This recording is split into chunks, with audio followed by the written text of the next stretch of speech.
Hey everybody, happy Friday to you. It is Justice for Comics. It's time to review the Hot 10 list for the week. Books that are on the move, back issues, a couple new books, but mostly some older books on the list, which is kind of cool. So let's jump into it, guys. I'll have your list here for review. Let's start off with the honorable mentions. First one here is Phantom Lady number 22. Another awesome looking cover, yellow cover with a hot chick. That always does well. 6.5 copies sold this week for $5,800. It's not even a Baker cover. It says the dude doing the shooting really needs to take some target practice. Nice. All right, so that one's on the move. Yeah, that's a lot of money for a 6.5. Yeah, all these Golden Age books, I'm sure you can find one every week that's selling for pretty good money. Next one is Moon Girl and Devil Dinosaur number 47. Last issues were a thing of the 90s, and they seem to be making a resurgence. This one just had a $40 plus sale, and there are virtually none available. So probably a low print run. I don't think that book sold very well back then anyways.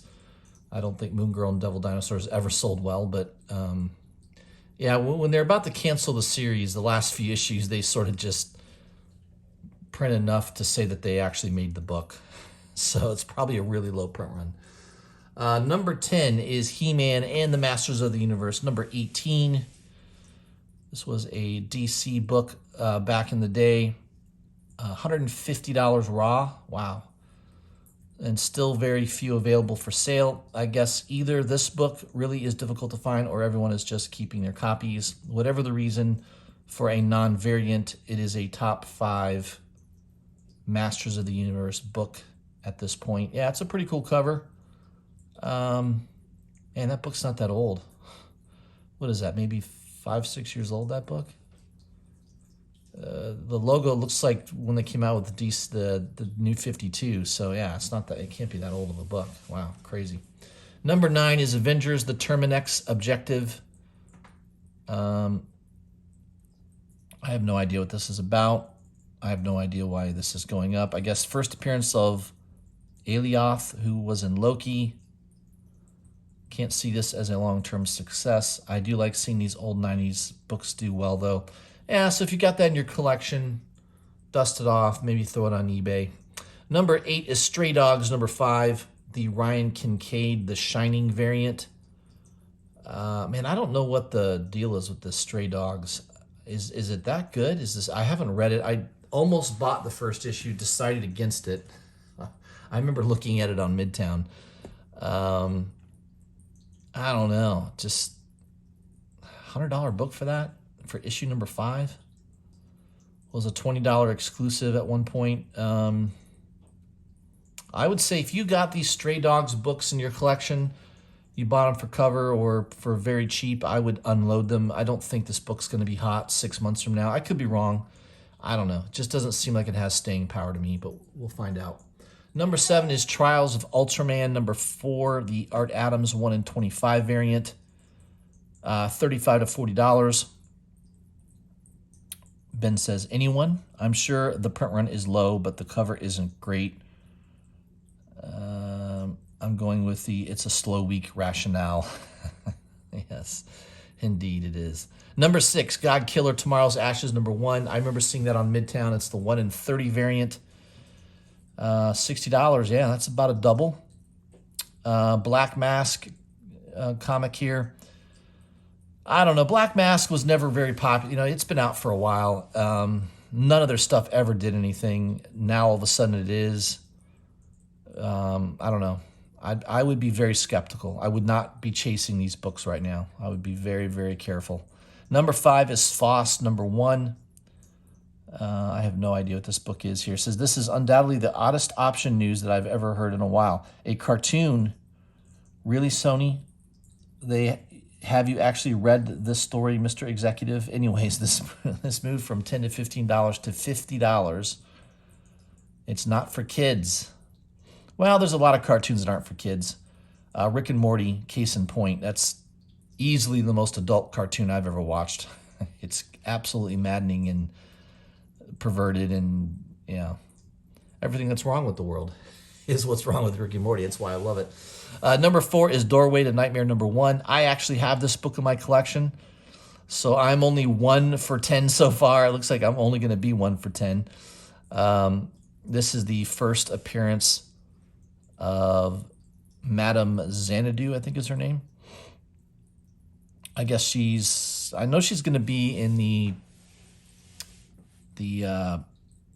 Dark Justice League. I'm pretty sure she's going to be in that group. Looks like a 9.4 went for $250 and a $500 price for a 9.6.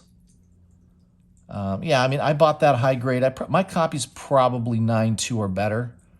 Not an easy book to find in high grade raw. It's a I think it's a late 70s book. Notice the price 35 cents. It might be mid 70s actually. So not an easy book to find in really high grade. So yeah, that's a good one to have. Number 3, Inhumans number 5. First appearance of what's her name? It's in the Black Widow movie. Yeah, the actress Florence Pugh. I think her name is Pugh. She received nothing but thumbs up for her performance. I'm actually ordering Black Widow tonight. It's available on Disney Plus. Hopefully Disney doesn't crash. Hopefully the servers don't crash. I'm going to be purchasing that tonight. $30 for the family. Certainly cheaper than going to the movie theater. I actually don't think I'll go to a movie theater again unless my kids really want to go. I'm okay with just watching it at home on my 65-inch 4K TV.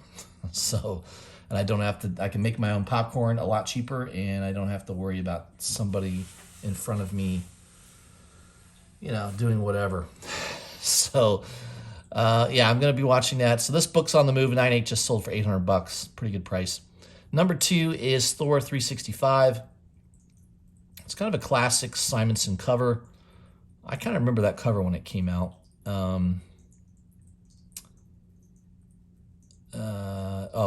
It says here, I feel like we did this Throg thing a while ago. Do any of you really think this will be a thing? I mean, Loki Gator was kind of cool, but it's not like he could have his own show, right? Anyways, Thor 365 jumped from $10 to $15 to $30 to $50. If you got it in your collection and you want to sell it, this might be the time to unload it. Number 1 is Tales of Suspense number 57. 5.0 hit $1,500 this week, and a 7.5 sold for $32.50. Man, that's pretty high. Ooh. Ben says, I, for one, am one of those that are really looking forward to the Hawkeye show. All right. So, first appearance of Hawkeye. Hawkeye show, we'll see what happens. I did see the trailer. It looked pretty interesting. I do think it could be good. So, there obviously could be some legs to this book. Probably years ago I should have bought. I probably could have bought this book pretty cheap. Yeah, not real cheap, but probably could have got a pretty mid-grade to low high grade, probably in the $1,000 range or maybe a little lower than the $1,000 when I remember looking at it. Probably should have pulled the trigger and bought it, but there's just so many things to buy. Classic for sure. All right, guys, there's your top 10 list. So I didn't do too well this week. I only have Doorway to Nightmare number 1 in my collection. I don't have any of the other books. So I don't have a dog. I don't have a dog in that hunt this week. So if you have any of those in your collection, congratulations.